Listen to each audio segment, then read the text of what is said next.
Sergeant Tay had been watching the internet for 6 hours now. His eyes were tired, but he could not stop scrolling. Every minute brought something new. Every minute, humanity found another way to laugh at the aliens who had promised to destroy them. A popular comedian in Korea had already made 3 videos. In the first one, he dressed up like High Commander Varath, using gray paint and ping-pong balls for eyes. He gave a speech about surrendering his refrigerator to the aliens. The video had 50 million views. In the second video, he pretended to be Varath's mother, complaining that her son never called home. You conquer 47 worlds, but you cannot send your mother a message, she said, waving a wooden spoon. This one had 70 million views. Tay laughed out loud at the third video. The comedian had gathered a group of old ladies from his neighborhood. They sat around the table eating kimchi and talking about the invasion. These aliens, one grandmother said, shaking her head. They come all this way to invade us? Don't they have better things to do? Maybe they're bored, another grandmother suggested. Maybe they need a hobby. I have a hobby for them, the first grandmother said. They can help me in my garden. So much work to do.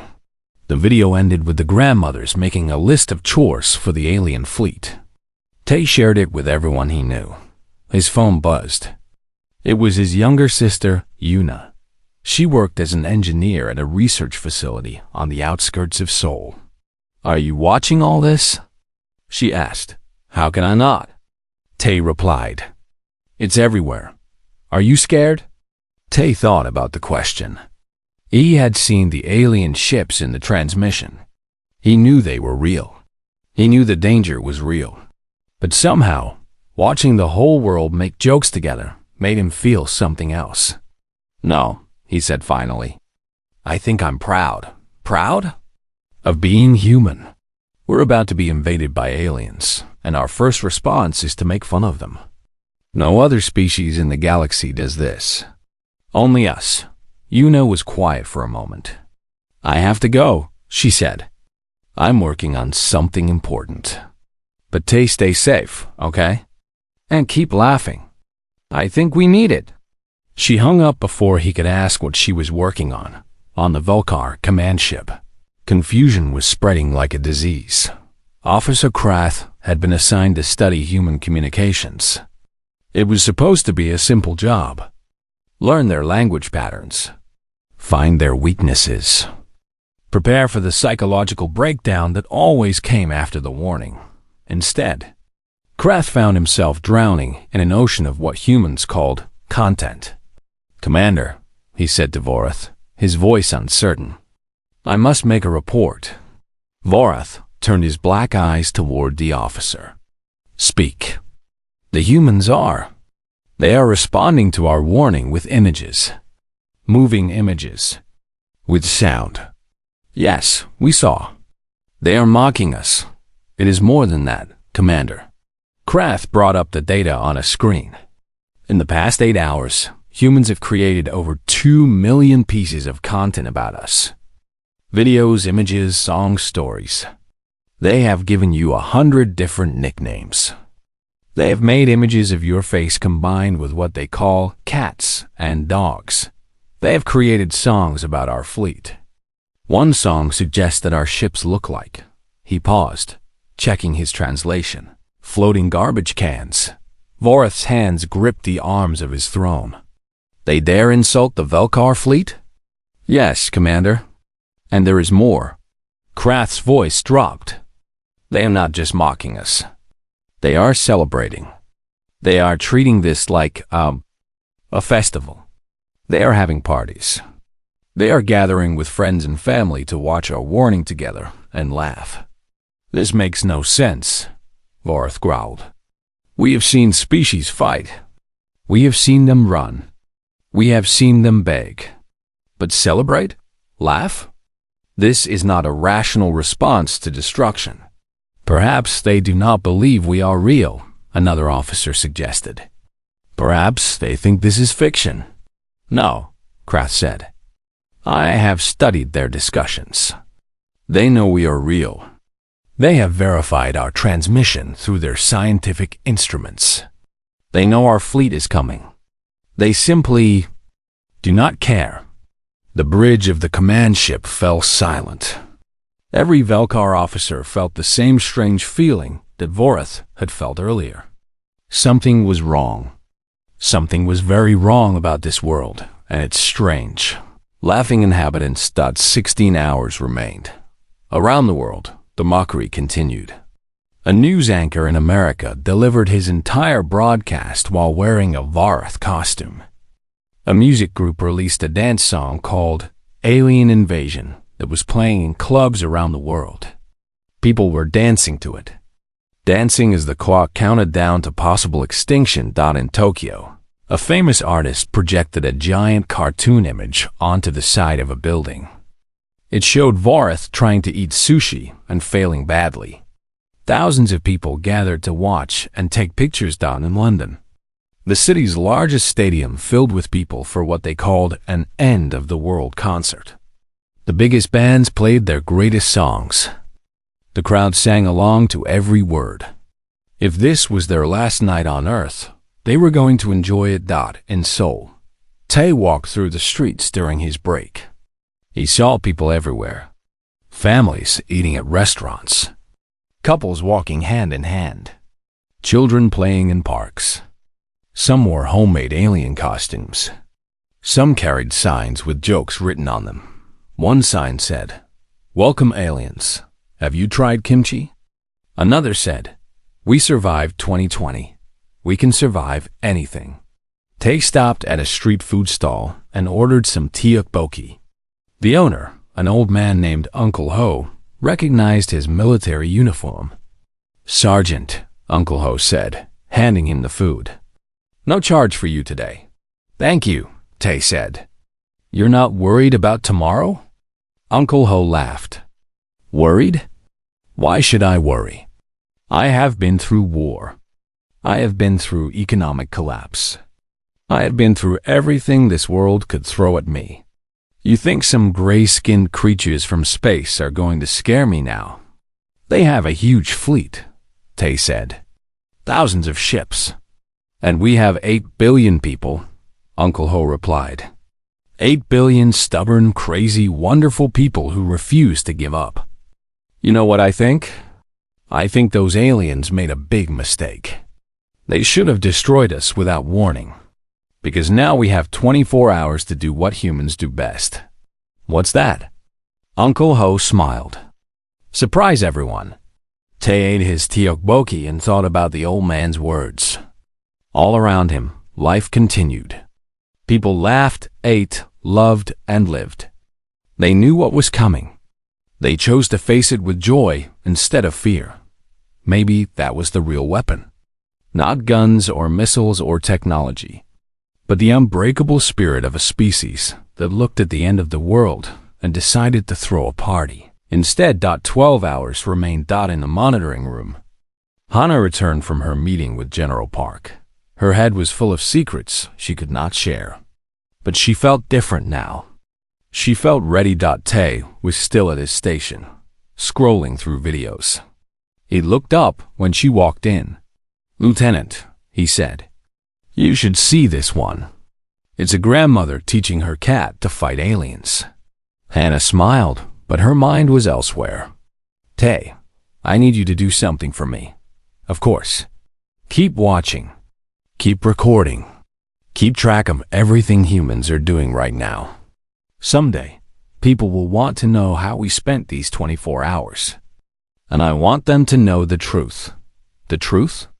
Hannah looked at the screens filled with laughter and mockery and defiance. "That when the universe sent monsters to our door, we answered with jokes. That when death threatened our world, we chose to live. That we were never, not for 1 second, afraid." She sat down at her station and began to work on the real preparations. The ones the aliens knew nothing about. Outside, the world kept laughing. In space, the Vulkar kept watching. And somewhere between the stars and the Earth, the future of humanity hung in the balance. But for now, in this moment, the humans were winning. Not the war that had not begun yet, but something more important. They were winning the battle for their own souls. 11 hours remained. The jokes continued, and the Velkar had no idea what was really coming. The Velkar fleet was gone. The purple lights had faded from the sky. The sun returned, bright and warm, shining down on the world that had refused to die. In cities around the planet, people stepped outside and looked up. At first, they were quiet. They could not believe it. For 24 hours, they had waited for the end. They had laughed in the face of destruction. They had danced at the edge of death. And now, somehow, they had won. The silence lasted for about 3 seconds. Then the entire world erupted in cheering. In Seoul, Tae ran out of the monitoring room and into the street. Strangers grabbed him and hugged him. Someone handed him a bottle of soju. Music started playing from somewhere, the same silly alien invasion song that had been popular during the waiting hours. This time, when people danced to it, they were not pretending to be brave. They were celebrating victory. Uncle Ho was still at his street food stall. He saw Tae and waved him over. "Sergeant, you're alive." "We all are," Tae said. "Everyone is alive." They retreated. They actually retreated. Uncle Ho nodded as if he had known all along. "Of course they did. I told you. 8 billion stubborn, crazy, wonderful people. Those aliens never stood a chance." He handed Tae a fresh plate of tteokbokki. "On the house. Today, everything is on the house."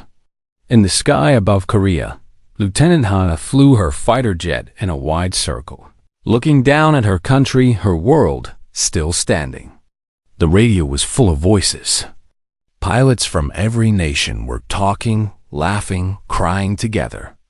The same pilots who had been enemies yesterday were brothers and sisters today. Captain Jin's voice came through clearly. "All fighters, return to base. Mission complete. We did good today. We did really good." Hannah felt tears running down her cheeks. She did not wipe them away. She let them fall. When her jet touched down on the runway, a crowd was waiting. Ground crew, engineers, officers, civilians, everyone who had worked to make this victory possible. They cheered as each fighter landed. They waved flags from dozens of nations. Hana climbed out of her cockpit and was immediately surrounded by people wanting to shake her hand, pat her back, thank her for what she had done. "I didn't do anything special," she kept saying. "We all did it together." But they did not listen. They just kept cheering. Through the crowd, she saw a familiar face. Yuna, the engineer who had built the Dawn cannons. She was standing alone at the edge of the crowd, looking exhausted but proud. Hana pushed through the crowd to reach her. "Your weapon saved us," she said. "You saved everyone." Yuna shook her head. "I just built a machine. The pilots are the ones who face the danger. You are the real heroes." "Then we're all heroes," Hana said. "Every single one of us." Yuna smiled. It was the first time she had smiled in days. "I suppose we are." In his underground bunker, Commander Day watched the final Velkar ship disappear from Earth's radar. The war was over. Humanity had survived its first contact with an alien species, and Major Sue stood beside him, her professional mask finally cracking to show her own relief. "Sir, world leaders are requesting a joint broadcast. They want to address the people of Earth together. Prepare the channels," they said. "But first, I want to send one more message. Not to Earth, to space." Sue looked confused. "Sir?" "The Volkar retreated, but they're still out there. And there might be others. Other species who watched what happened today." He turned to face her. "I want them to know. I want the entire galaxy to know what kind of species lives on this planet." He sat down at the communication console and began to compose his message. 1 hour later, the broadcast went out. Every radio telescope on Earth pointed toward the stars and sent the same signal in every direction. It carried a simple message, translated into the Velkar language so that anyone who had been watching would understand. This is Earth. This is humanity. Today, you sent a fleet to conquer us. Today, we sent that fleet running home. Let this be a lesson to anyone else in the galaxy who thinks we are easy prey. We are not a species that surrenders.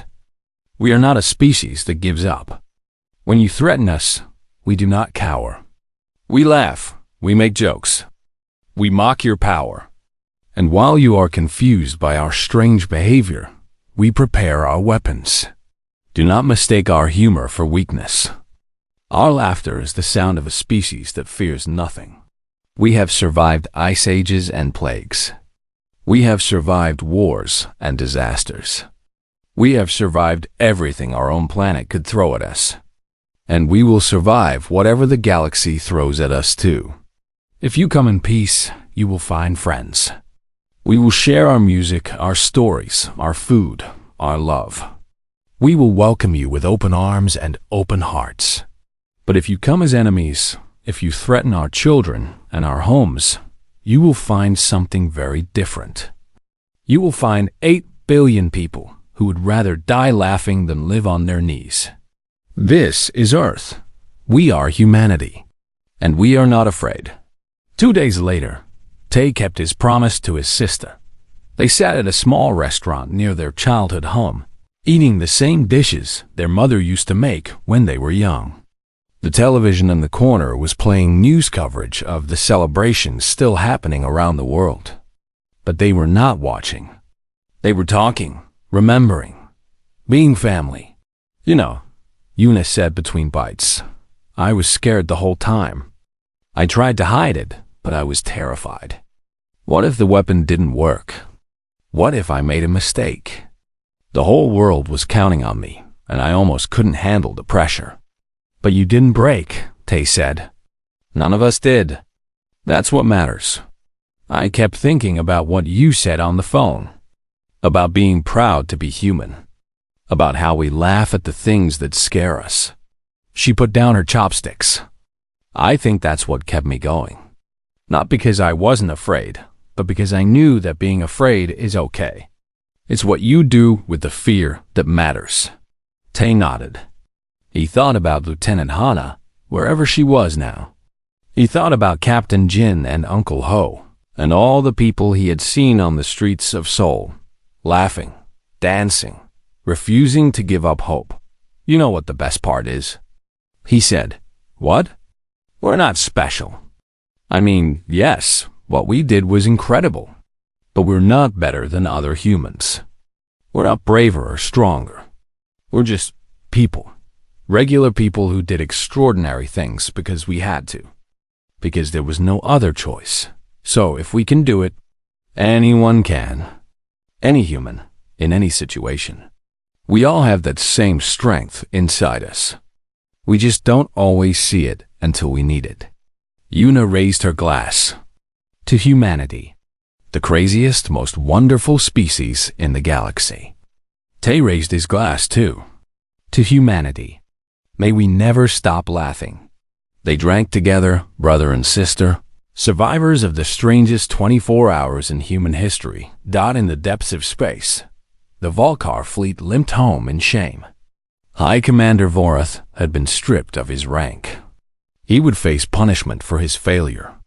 But he did not care about that anymore. He only cared about the lesson he had learned. When he arrived home, the leaders of the Velkar Empire demanded an explanation. How had a primitive species defeated the greatest fleet in the galaxy? Vorath gave them his answer. They were not primitive. They pretended to be primitive. They pretended to be weak. They hid their strength behind laughter and jokes. And by the time we realized the truth, it was too late. He paused. There is a species on that little blue planet that we do not understand. A species that turns fear into fuel. A species that gets stronger when you threaten them. Do not send another fleet. Not today. Not ever. because I do not know how far they can go, and I do not want to find out." The Vulcar Empire listened. They marked Earth on their star maps with a simple warning: "Do not approach." Other species heard the story. They passed it on to their children. The tale of the strange planet called Earth, where the people laughed at death and danced on the edge of destruction. The planet where humor was a weapon and stubbornness was a superpower. The planet that welcomed friends and destroyed enemies. The planet called home by a species called humanity. And the galaxy, for the first time in a very long time, was afraid, not of monsters or machines, or weapons of war, but of the sound of laughter, echoing from a tiny blue world dot, because now they knew the truth. Humanity was not a species to be conquered. Humanity was a species to be respected. And if the galaxy was smart, it would remember this lesson forever. The end. 1 hour remained when the first Vulcar ships appeared in Earth's sky. They came from behind the moon, sliding out of the darkness like metal giants. Each ship was kilometers long. Their hulls were black as night and covered with weapons that glowed with strange purple light. There were hundreds of them, then thousands. They filled the sky until there was no sky left to see. On the ground, people stopped laughing. The jokes died in their throats. The memes stopped spreading.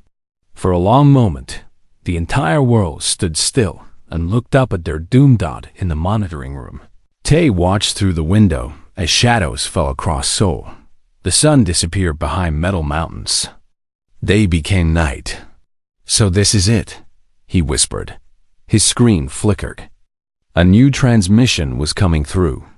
High Commander Vorath's face appeared once again.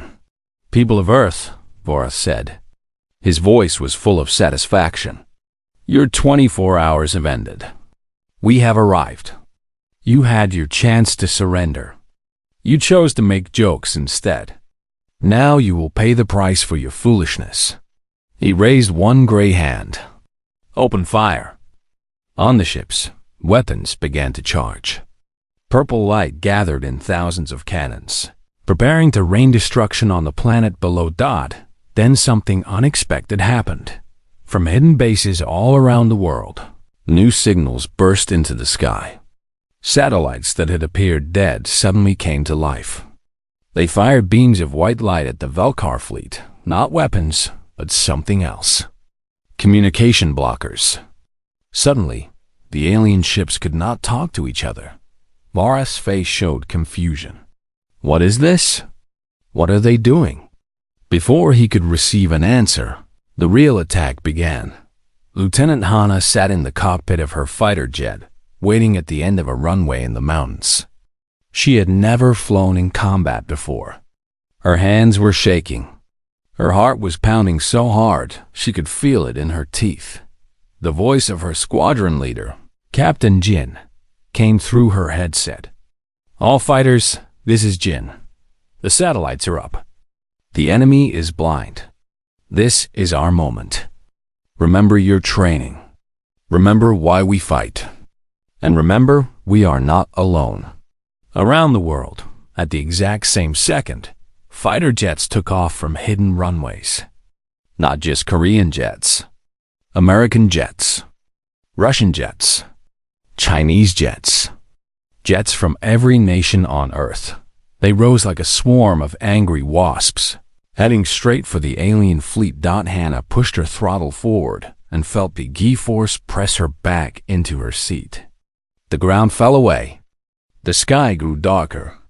And there, filling her entire view, were the enemy ships. They were huge. So huge that her fighter looked like a fly next to a whale. How could they possibly fight something so big? Then she saw the dawn cannons.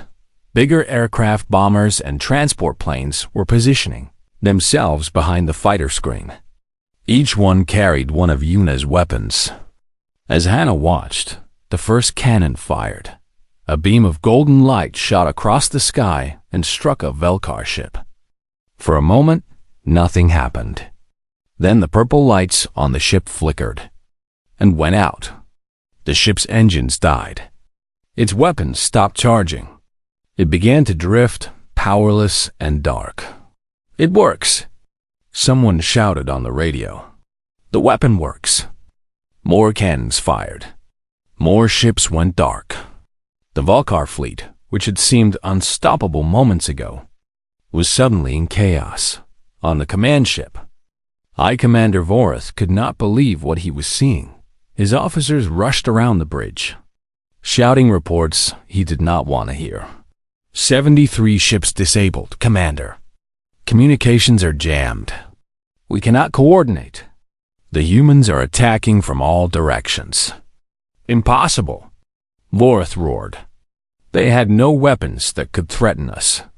Our intelligence said, "Our intelligence was wrong, Commander," Officer Kraft said quietly. "They fooled us. While we watched their jokes, they built new weapons. They learned our technology. They used our own power against us." Vorath stared at the screen showing the battle. Human fighters were everywhere, moving in coordinated patterns around his fleet. Every time his ships tried to fire, human jammers blocked their targeting systems. Every time a ship got a lock on a target, a golden beam would strike and shut it down. They were losing. The mighty Velkar Empire, conquerors of 47 worlds, was losing to a planet of comedians. "All ships," Vorath commanded, his voice shaking with rage. "Maximum power to weapons. Fire at everything. Destroy their cities. Destroy their people. Destroy everything." The ships that still had power began to fire. Purple beams of death rained down toward Earth, but humanity had prepared for this too. On the surface, missile systems activated. These were not ordinary missiles. They carried warheads designed by Yuna's team, built to absorb and redirect Velkar energy. When the alien beams struck, the missiles flew up to meet them. Commander Day watched from his underground bunker as explosions filled the sky. Each flash of light was a missile sacrificing itself to protect the cities below. "Missile reserves at 60%, Major Sue reported. "We can hold for another 30 minutes. That's all we need," Day said. He turned to a different screen. "How many enemy ships are still active?" 512 out of the original 2,000, sir. And the number is dropping fast. Day allowed himself a small smile. They were winning. They were actually winning. In the sky, Captain Jin led his squadron straight at the largest Vulcar ship, the command vessel where Vorath sat. It was the biggest target and the most important. If they could shut it down, the rest of the fleet might surrender or retreat. "All fighters, follow me," Jin commanded. "We're going for the head of the snake." Hannah followed close behind. Her hands had stopped shaking. Her heart was still pounding, but now it felt different. Not fear, excitement, purpose. The Vulcar command ship tried to turn its weapons toward them. Purple cannons tracked their movement, but the jamming signals kept the targeting systems confused. The shots went wide. One of the bombers with a Dawn cannon moved into position. It was flying slow and exposed. A perfect target. "They're going to shoot it down," Hannah said. "Not if we stop them," Jin replied. "All fighters, protect that bomber. Whatever it takes." The squadron spread out, drawing fire away from the bomber. Hannah flew directly toward a Velkar cannon that was charging. She could see the purple light growing brighter. At the last second, she fired her weapons. The cannon exploded. She pulled up hard, barely avoiding the debris. "Nice shot," Jin said. The bomber was in position now. Its Dawn cannon was charging. Hannah held her breath. The golden beam fired. It struck the command ship directly in the center. The purple lights flickered, once, twice. Then they went out. The biggest ship in the Velkar fleet went dark. Its engines died. Its weapons fell silent. It began to drift, helpless and powerless, just like all the others. On the radio, someone was crying. Someone else was laughing. Someone was singing. We did it, Hana whispered. We actually did it. Inside the dark command ship, Vareth sat on his throne in silence. Emergency lights cast red shadows across his gray face. His officers stood around him, waiting for orders. But he had no orders to give. 47 worlds, he said finally. We conquered 47 worlds. We never lost. Not once. Not ever. Officer Krath stepped forward. Commander, we still have 500 ships with power. We could continue the fight. No. Voreth's voice was empty. Look at them. Look at what they did. In 24 hours, they learned our technology. They built weapons. They organized their entire world to fight as one. No species has ever done this. No species we have conquered was capable of this. He looked at the screen showing Earth below. Cities were still standing. People were still alive. They had laughed at him, mocked him, made him into a joke. And then they had beaten him. We made a mistake coming here, Voreth said. We thought they were weak because they were not afraid. We thought they were fools because they made jokes. But their humor was not weakness. It was strength. They laughed because nothing can break them. Not even us. He made his decision. All ships, retreat. Leave this system. Never come back. The remaining Velkar ships powered up their engines and began to withdraw. One by one, they disappeared into the darkness of space, running from a world they had promised to destroy. Earth had won. Humanity had survived, and the galaxy would never forget what happened here. 10 hours remained on the clock when Commander Day arrived at the underground command center beneath the mountains of Gangwon Province. This place did not exist on any map. Most government officials did not know it was real. It was built 50 years ago during the Cold War, and had been waiting ever since for a moment, exactly like this one. Day walked through steel doors that were 2 meters thick. He passed guards with the highest security clearance in the nation.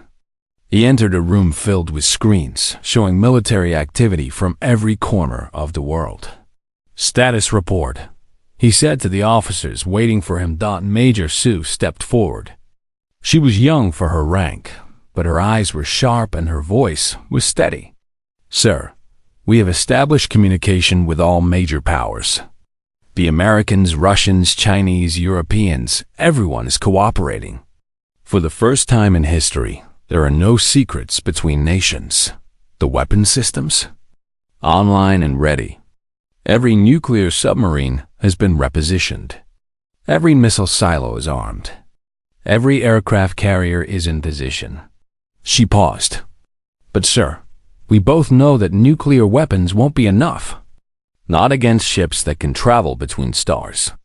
Day nodded. That's why I'm here. Show me Project Dawn.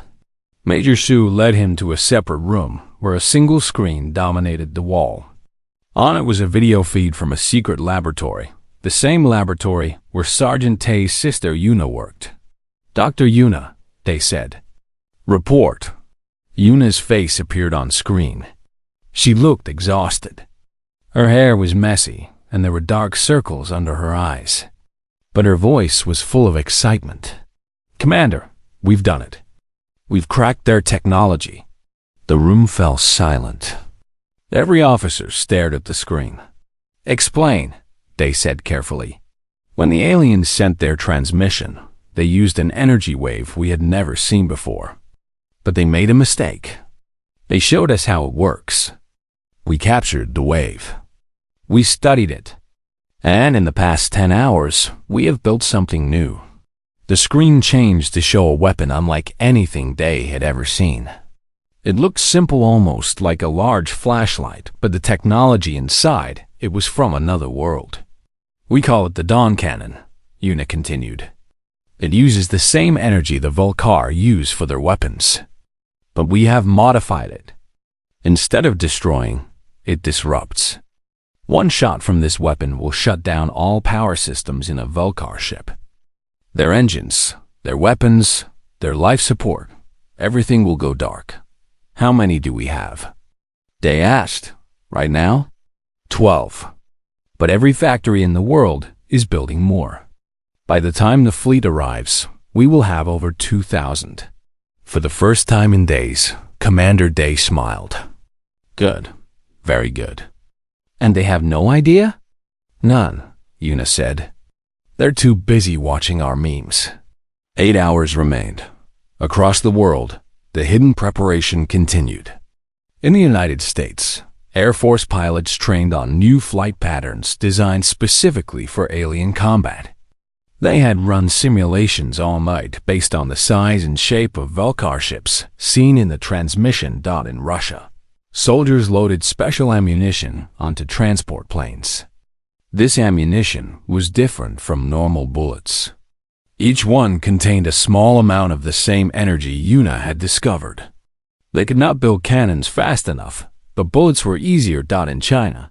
Submarines rose just enough to receive their final orders before diving deep again. They carried humanity's backup plan if all else failed. They would strike at the fleet from the ocean depths, where the aliens might not expect an attack in Europe. Scientists worked on a massive antenna system. If they could capture and redirect the Velkar's own communication signals, they might be able to confuse the enemy fleet. Make them think they were receiving orders that never existed in Africa, Australia, South America, and everywhere else. Ordinary people were secretly being organized. If the military failed, there would be resistance on the ground. Farmers and teachers and shopkeepers were learning how to fight. Everyone had a role to play, and through it all, the internet kept laughing. The memes kept spreading. The jokes kept coming. It was the greatest trick in human history. The Velkar saw a world of fools too stupid to be afraid. They had no idea they were looking at a world of warriors too, clever to show their hand. 6 hours remained.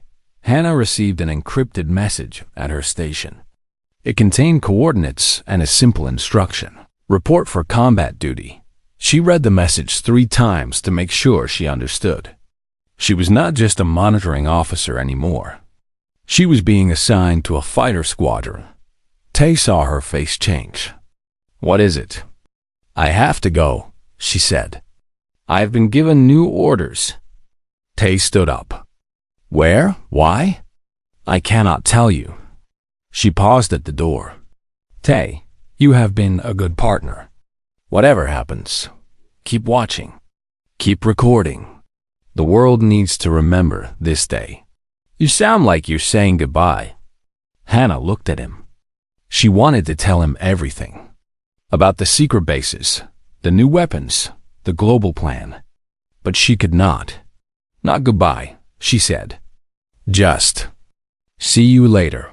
She left before he could respond. Tay sat back down at his station. He looked at the screens showing the happy, laughing, mocking world. He looked at the clock counting down. He looked at the door where Hannah had disappeared. Then he understood. The jokes were a mask. The laughter was a shield. Behind it all, humanity was preparing for war. He smiled and returned to his work. Someone had to keep watching. Someone had to remember. 4 hours remained. In the mountains, Yuna made final adjustments to the Dawn cannon prototype. Her hands were steady even though her heart was racing. Around her, dozens of technicians worked on identical weapons. Her phone buzzed. It was Tay. I know what you're doing, he said. What do you mean? The weapon you mentioned. The thing you couldn't tell me about. I figured it out. You're building something to fight them, aren't you? Yuna was quiet for a moment. How did you know? Because you're my sister. Because I know you. Because you would never just sit and wait for the end. He paused. Is it going to work? Yuna looked at the cannon in front of her. She had run the calculations 1,000 times. She had tested every component. But until they faced the real enemy, there was no way to know for sure. I think so, she said. I hope so. That's good enough for me.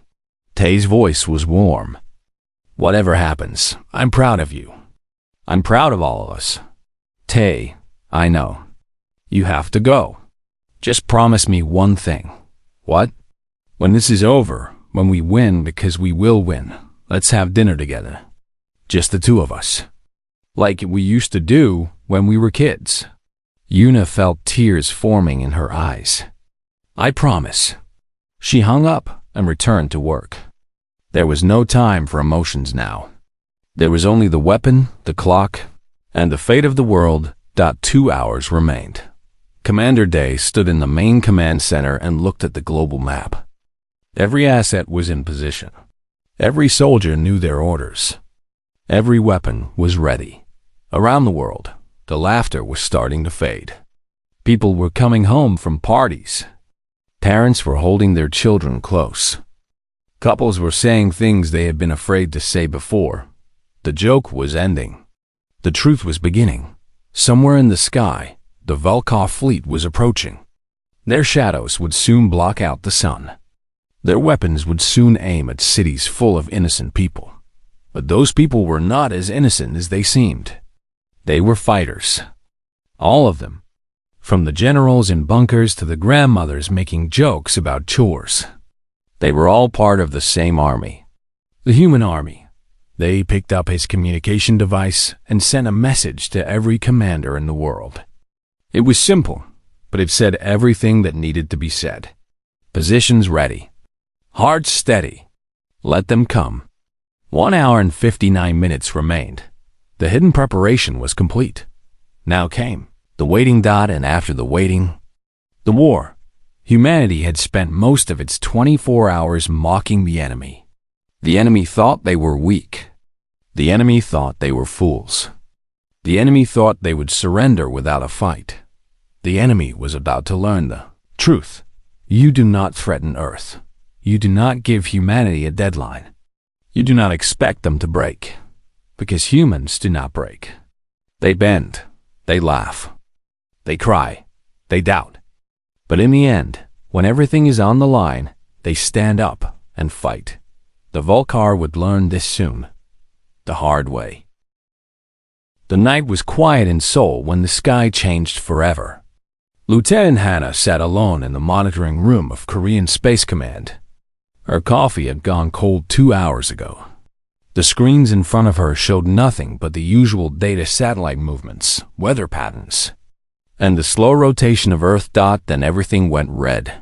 Every screen in the room lit up with the same warning. Hannah sat up straight in her chair. Her heart began to beat faster. This was not a drill. This was not a test. Something was coming through on every frequency at once. She pressed the record button and leaned forward. The face that appeared on screen was not human. It had gray skin that looked like wet stone. Its eyes were too large and completely black. When it opened its mouth to speak, Hannah could see rows of small, sharp teeth. People of Earth, the creature said. Its voice was deep and cold. I am High Commander Vareth of the Velkar Empire. We have watched your planet for many years. We have studied your weapons. We have counted your soldiers. We know everything about you. Hannah's hands were shaking. She reached for her phone to call her commanding officer. You have 24 hours, Vareth continued. In 24 hours, our fleet will arrive at your planet. You will surrender all governments, all resources, and all people to the Volkar Empire. If you do not surrender, we will destroy everything. Every city, every town, every village. Nothing will remain. The screen flickered. Behind Vareth, Hannah could see the shadow of massive ships. Hundreds of them. Maybe thousands. They blocked out the stars. Do not try to fight us, Vareth said. We have conquered 47 worlds. Your planet is weak. Your technology is primitive. Your people are divided. You cannot win. You will only die. Surrender, and some of you may live to serve us. The transmission ended. The screens went back to normal. But nothing was normal anymore. Hannah grabbed her phone and made the call. Within minutes, alarms were sounding across every military base in Korea. Within an hour, every government on Earth had received the message. The world was about to change, but not in the way the Vulkar expected. By morning, the news had spread everywhere. Every television channel showed the alien transmission. Every website had the video. Every person on Earth had seen the face of High Commander Vorath and heard his warning. World leaders held emergency meetings. Generals prepared their armies. Scientists had tried to understand the technology behind the message. Everyone expected panic. Everyone expected fear. Instead, something strange happened. A teenager in America made a video. He watched the alien transmission and laughed. "Did you see his face?" he said to his camera. "He looks like my grandma's cat when it's angry." He made funny faces and copied the way Vorath spoke. He posted the video online. Within 2 hours, 10 million people had watched it. More videos appeared. A woman in Brazil added silly music to the transmission. A man in Japan drew cartoons of Vorath slipping on a banana. A group in England made a song about the aliens. The song was called 24 Hours to Party, and it became the most downloaded song in the world. Hannah watched all of this from her station. She did not understand. The world was about to end, and people were making jokes. Her colleague, Sergeant Tay, walked in with fresh coffee. He was smiling. "Have you seen the internet?" he asked. "It's incredible. People are not scared at all. They're laughing at them." "We should be preparing," Hannah said, "not making memes." Tay sat down next to her. "Maybe this is how we prepare.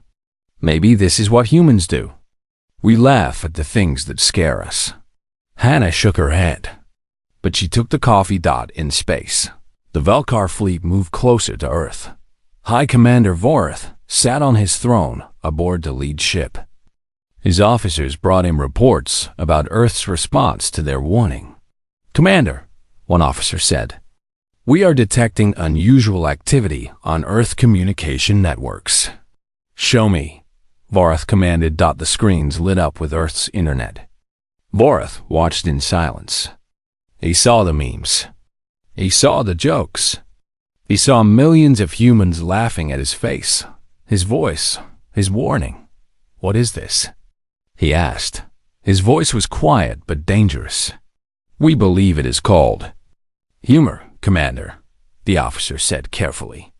"They appear to be mocking us." Vorath had conquered many worlds.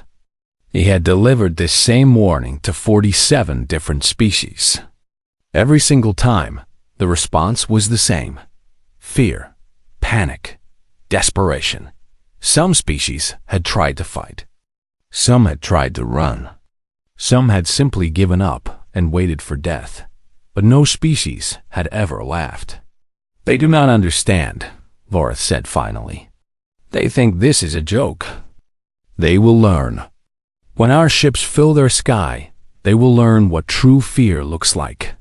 But something bothered him. A small feeling in the back of his mind. Something he had never felt before when looking at a target world. He pushed it away. These humans were fools. Their laughter would turn to screams soon enough. Back on Earth, the clock was ticking. 20 hours remained. Hannah received a call from Seoul headquarters. A special meeting was happening. All senior officers were required to attend. She left Tay to monitor the screens and drove through streets that were strangely normal. People were going to work. Children were going to school. Shops were open. Did they not know what was coming? She arrived at headquarters and was escorted to a secure room underground. Inside, she found the highest-ranking officers in the Korean military. General Park stood at the front of the room. His face was serious. "Lieutenant Hannah," he said, "your station received the first transmission. You did well to alert us quickly. But now I must tell you something that very few people know." Hannah stood at attention. "Yes, sir." General Park pressed a button. The wall behind him opened to reveal screens showing military bases around the world. Soldiers were moving. Weapons were being prepared. Aircraft were being fueled. The world's governments have agreed to work together, General Park said. For the first time in human history, there are no enemies among nations. Only one enemy. The Velkar. But sir, Hana said, the aliens said we cannot win. Our technology is too weak. General Park smiled. It was a strange smile, almost like the smile she had seen in all those videos online. Lieutenant, do you know why we are letting the memes continue? Why we are not telling people to stop joking and start panicking? Hannah shook her head. Because the Velkar are watching. They see a world that is not afraid. They see a species that laughs at death.